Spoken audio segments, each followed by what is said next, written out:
Halo guys, selamat datang lagi di channel ini bersama gue, Reborn. Buat yang baru gabung, jangan lupa dibantu like dan di subscribe ya. Pada video kali ini, kami akan kembali menjelaskan dan juga menceritakan mengenai prediksi bocoran singkat dari manga Bokuotam Tokyo Revengers, yaitu chapter 274 yang akan terbit secara legal di Jepang pada hari Selasa depan. So, bagi kalian yang tertarik dan ingin tahu tentang gambaran cerita apa saja yang mungkin akan muncul pada chapter selanjutnya, kalian bisa simak terus ya video ini sampai habis.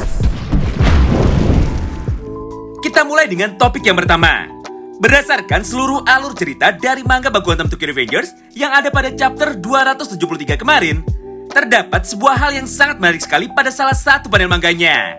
Di mana pada momen itu, terlihat penampakan 3 orang karakter terkuat dan juga terhebat dari geng Katomanji, yang kebetulan sudah mampu bangkit satu kali lagi, serta sudah siap untuk kembali melanjutkan pertarungan penentuannya melawan Hanagaki Takemichi. Mereka adalah Mikey versi Dark Impulsive, Haruchio Sanzu, dan yang terakhir adalah Wakasa Imoushi.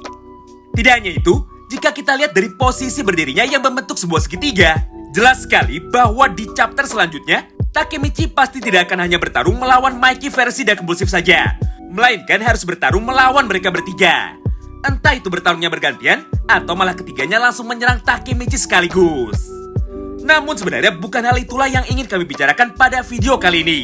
Karena untuk topik mengenai jalannya pertarungan terakhir tersebut sangat sulit sekali untuk ditebak. Jadi kita masih harus menunggu sampai bocoran aslinya terbit pada hari Sabtu nanti.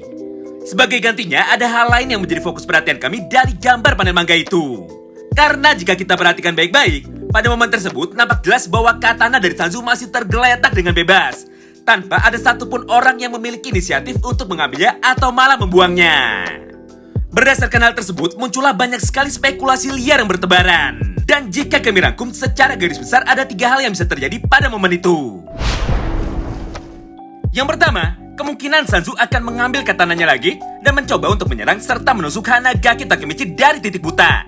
Tepat ketika Takemichi sedang sibuk bertarung melawan Mikey versi Dark Impulsive dan juga Wakasa Imoushi. Kemudian kemungkinan yang kedua, bisa saja pada chapter selanjutnya, Sanzu akan mengambil katananya dan langsung mencoba menyerang serta menusuk Wakasa Imoushi dari titik buta juga. Karena pada chapter 273, Wakasa dengan sengaja telah membocorkan rahasia terbesar dari Shinichiro Sano dengan cara memberitahu semua orang yang ada di medan tempur ini mengenai apa yang sebenarnya terjadi kepada Sano Manjiro, Shinichiro Sano, Hanagaki Takemichi, dan juga Haruchio Sanzu. Nah, mengingat Sanzu sangat benci sekali dengan seorang pengkhianat, maka tidak aneh jika sampai hal tersebut terjadi. Apalagi Wakasa adalah salah satu karakter yang memiliki emoji kematian berupa gambar malaikat tersenyum pada setiap official artnya. Dan yang terakhir, bisa saja di momen itu, justru Sanzu lah yang akan menusuk serta membunuh Sano Manjiro lagi. Entah itu dengan disengaja ataupun tidak disengaja. Kami rasa untuk poin yang ketiga ini tidak perlu kami jelaskan panjang lebar lagi. Karena kalian semua pasti sudah paham dan sudah bisa menebak alur yang ketiga. Intinya adalah pengorbanan. Dimana ketika Takemichi akan dibunuh oleh Haruchio Sanzu, justru Mikey lah yang akan datang untuk menyelamatkannya.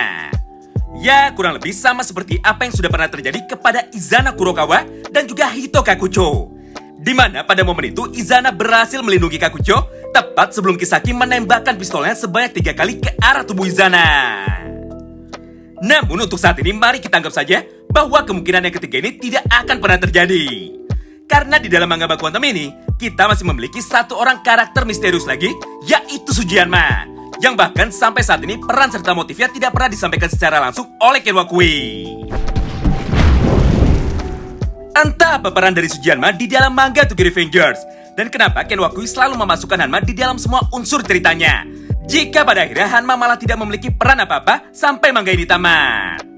Padahal sejak manga ini pertama dibuat, Hanma sudah digadang-gadang sebagai ancaman terbesar bagi Sano Manjiro dan juga geng Toman generasi pertama. Bahkan jika kalian ingat, pada awal arc Mobius, Hanma sendiri pernah mengatakan 2 buah hal penting yang sangat berpengaruh sekali sampai final arc atau sampai dengan pertempuran terakhir ini. Yang pertama, Hanma pernah berkata bahwa cara terbaik untuk menghancurkan geng Toman adalah dengan cara mengadu domba anggotanya, serta memecah belah atau merusak geng Tokyo Manji dari dalam. Dan yang kedua, Hanma juga pernah berkata bahwa mulai sekarang, Toman tidak akan pernah merasakan apa yang namanya damai.